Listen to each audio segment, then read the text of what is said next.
Now we start with stability analysis in state space part 2. In part 1 we have seen how to determine the eigenvalues and eigenvector, and one point is clear, is that we have seen that eigenvalues plays important role in control system, that is stability, control design. For everything these eigenvalues and eigenvectors are important. Now today's discussion is mainly concerned with how to check the stability of the system when the given system is expressed in a state space form. That is the main objective. So let us see here. In this part 2 we will study introduction to stability, difference between stability in transfer function and state space, and lastly we will see difference between the bounded input bounded output stability and asymptotic stability. Now about the stability, normally we say that stability means that when the input is bounded the output is bounded, that is called a stability. Sometimes we say that when the roots are lying on the left side of the S-plane the system is stable. If the roots are lying on the right side of the S-plane, system is said to be unstable. Now the stability can be defined in different way. Let us say we have some system, suppose this is your system. Now if we have applied input to the system, so now we get the output. So normally we find that when the system is stable, whatever input is applied, let us say a steady state or input of 1, output will come along 1. So that means when we apply input in a system, also some internal things, internal states, internal parameter, they also provide some response. So but at steady state all the response will vanish and remaining is the force response, that is input, force, internal things, and we get the output. So in the output what we want, whatever internal force we applied, that we operate in the output. So I will try to explain the stability in this way. The total response of a system is the sum of natural response and the force response. That means, and I told you that for this system whatever input is applied, that is the force, and whatever thing is provided by the system, that is called natural response. When we studied the differential equation, we generally referred to this response as homogeneous and particular solution respectively, that is called homogeneous and particular solutions. What is natural response? Natural response describes the way the system dissipates or acquire energy. This form or nature of this response is dependent only on the actual system, not on the applied input. That means that a natural response is depend upon the system itself, it does not depend upon the input. On the other hand, the nature of the force response is dependent on the input. Thus for a linear system we can write the total response equal to natural response and force response. For a control system to be useful, the natural response must eventually approaches to 0, that means in other words it should vanish, thus leaving only the force response or some sort of oscillating response. However, in some system natural response grow without bound rather than diminish to 0 or oscillate. That is sometimes what happen when we apply input, there are natural responses that is will grow and grow simultaneously, moving to a state into infinity, and it is not coming back to the steady state, that is the direction of the force state. So in that case the system becomes unstable. So what is it? However, in some system the natural response grows without bound rather than diminish to 0 or oscillate. So if the natural response is greater than the force response, then system is no longer controlled. This condition is called instability.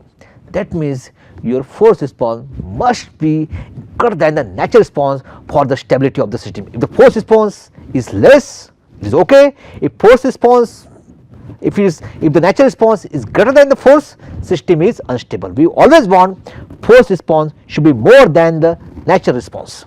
Now we can define stability in this way also. A linear time invariant system is stable if the natural response approaches 0 as time approaches to infinity. Unstable, linear time invariant system is unstable if the natural response grows without bound as the time approaches infinity. And third, marginal stable, linear time invariant system is marginally stable if the natural response neither decays nor goes but remains constant or oscillate as time approaches infinity. Now these are different definition of the stability. In a classical studies we have seen the stability with respect to poles. That means we have seen that in the pole lying on the left hand side, this indicates stable. If they are lying on this side, this indicate unstable, but it lies here, that is called a marginally stable. Marginally stable. Now stability in transfer function and state space. Now how to check the stability when in transfer function and the state space? I think you have already seen the how to check the stability in transfer function in a classical part. Now again I am reviewing this part. Suppose if I have written Gs equal to Ns by ds.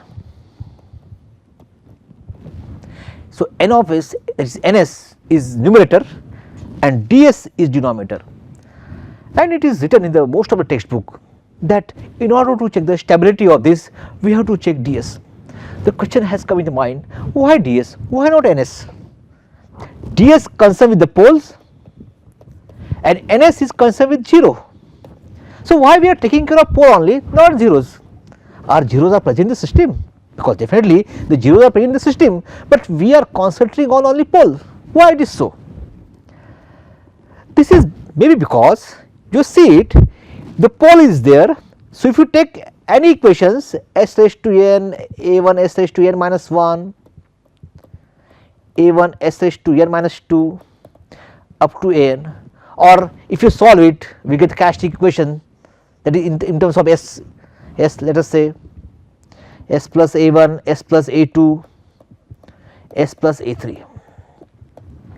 So what will happen at some specific value of s equals to say minus a1, so this part equals to 0 and system will be unstable, whereas about the numerator this be 0. That means the denominator plays a vital role in case of the stability of the system. Now we can understand this concept this way also. The denominator part, that is say let us say 1 by s is nothing but the 1 by s is nothing but your integrator, and we say s, it is nothing but differentiator. So integrator is generally we call as a low pass filter. Low pass filter means that low frequency, that is at the steady state, and s is the differentiator that is remain in a transient part, and we are concerned with the steady state part. So what will happen at the steady state, the effect of derivative is very less, but the effect of integrator will be remain, because this integrator is a low pass filter. Therefore in that view we can say that in order to check the stability of the system which is in a transfer function form, we have to calculate the roots of the denominator. All the poles of this ds will give you the stability of the system. Now coming to the state space, how to check the stability of the system in state space? Now just see here we have x dot equal to ax plus bu, this is the plant, and output equals to y equals to cx plus du. Now in order to check the stability, which element we take? We can take a, b, c, d, on which element your stability depends.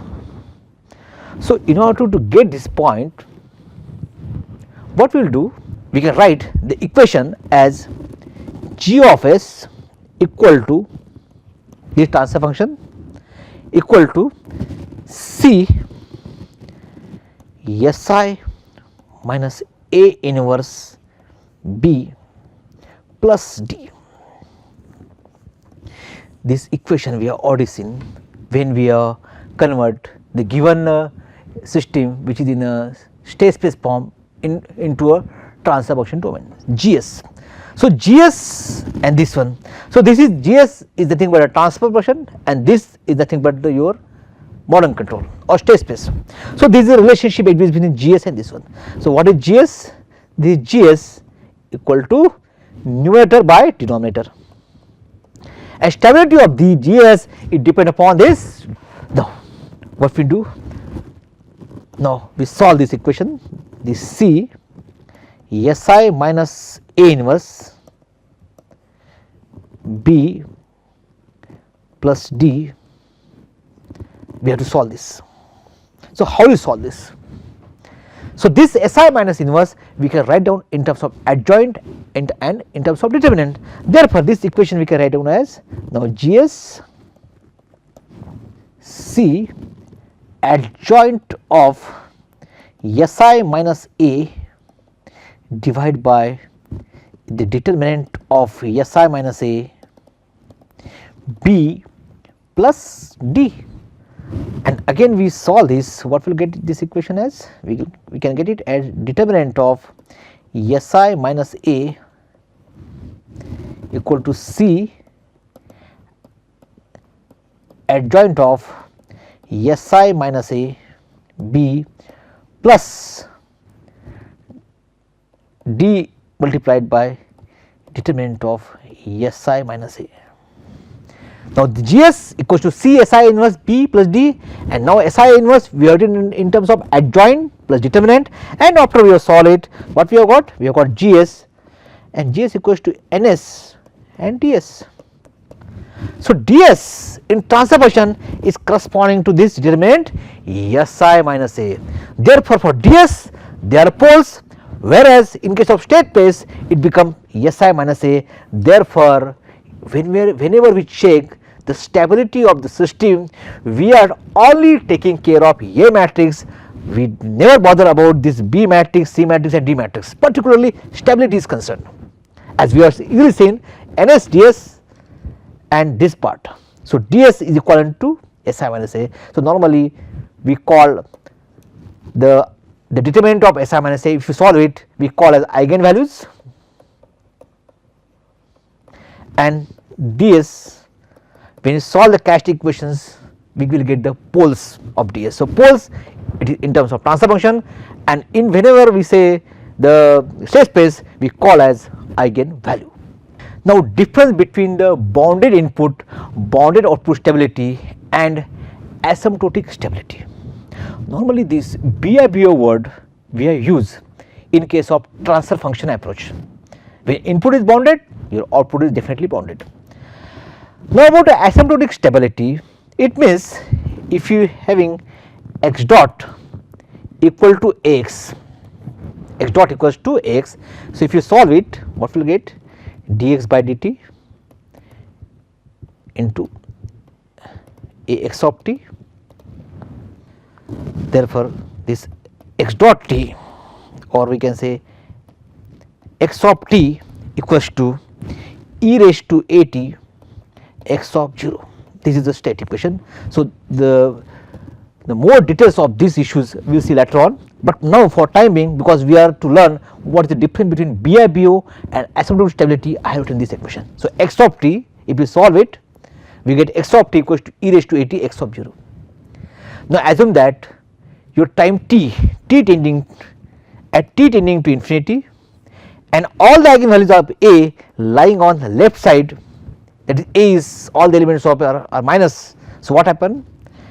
X of t tending to 0 at t tending to infinity, that is the stability, that is called, we can say, asymptotic stability. That is for a system x dot equals to x at t tending to infinity, if x of t tending to 0, system is asymptotically stable.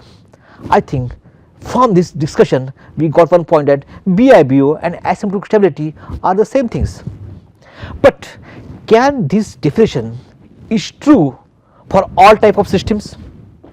Can we say that for all system is bounded input bounded stable and is also called as asymptotically stable system? Let us see.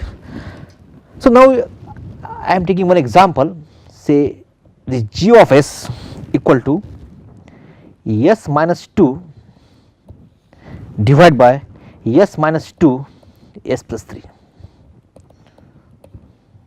So, this is our system. So, this is 0 and these are poles. So, there are 2 poles and 1 0. Now, definitely when we want to check the stability of the system, we see that s minus 2 in the numerator, s minus 2 denominator, we just cancel it, and after cancellations what we will get? G of s equal to 1 up by s plus 3. So, definitely s minus s plus 3. So, here eigenvalue on the left hand side, that is minus 3. So, this system is stable, because mathematically this thing is true, s minus 2 has been cancelled. Now we try to think from a state space point of view. For that purpose, now we solve this. So, if we solve this, g of s, that is equal to s minus 2 a square plus s minus 6. So, gs we have solved. Now, we want to write this system into state space form. We have seen the different types of form, that is a controllable canonical form, then diagonal form, Jordan form, the various type of forms we have seen, even observer form we have seen. So, now we write this gs in any of the form. Now, we write this gs in terms of state space model. State space model means we want x dot equal to ax plus bu, y equals to cx plus du. The most simple form is a companion form, that is controllable canonical form, where we have taken output as a first variable, remaining variables are the derivative of the output. So, this part we have already seen last time. So, now what we do, whatever things we have learned previously, we want to apply to this problem. Now, the state space model of this plant we can write down as x1 dot x2 dot, because the order of the denominator is 2. So, the order of means number of states we have taken 2, x1 dot x2 dot equal to 0 1 6 minus 1, here x1 x2 plus 0 1 u, and what is the output? Is minus 2 1 into x, 0 into u. Now, we have got A matrix, we have got B matrix, and we have got C matrix and D matrix, A, B, C, D. And previously we have seen that whenever we want to check the stability of the system, when the system is expressed in a state space form, we are taking care of A matrix, we are not taking care of B, C, D. Therefore, here also you will find that here A, B, C, D. So, definitely for checking the stability in state space, I will take care of the A matrix. Therefore, this A equal to 0 1 6 minus 1. Now, we calculate the eigenvalues of this. So, minus lambda I minus A equal to this lambda minus 1 minus 6 lambda plus 1. Now, we determine the determinant of this. Determinant is lambda plus 1 minus 6 equals 0. So, lambda square plus 2 lambda minus 6 equals to 0, and if you solve it, so we will get eigenvalues as lambda 1 equals to 2 equals to minus 3. So, lambda 1 2 lambda 1 minus 3. So, see here in transfer function we have cancelled pole and zeros, we have got 1 by s plus 3, and here we have got eigenvalues as lambda 1 equals to 2, lambda 1 equals to minus 3, and we have used all basic concept. Here we are not adding some more additional thing. Based on the basic concept, we have got these results. Here the system is stable, that is in a we have taken a system, this system is stable in transfer function, but the same system we find that it is unstable, because here lambda 1 equals to lambda equals to minus 3. So, why this has happened? Because whatever logic we are applying, whatever be the form, maybe classical and advanced, logic should be same and it should follow the same thing. So this has happened because we have done pole zero cancellations. So you just see here that whenever there is pole zero cancellation is involved, the definition between BIBO and asymptotic stability will never match. They will only match when there is no cancellation. When there is cancellation, it will never match. So here it is written, in the absence of pole zero cancellation, the transfer function poles are same as the eigenvalues of the system. Therefore, the asymptotic stability is equivalent to bounded input, bounded output stability. Now these are some references. Nice, Stephanie. Thank you.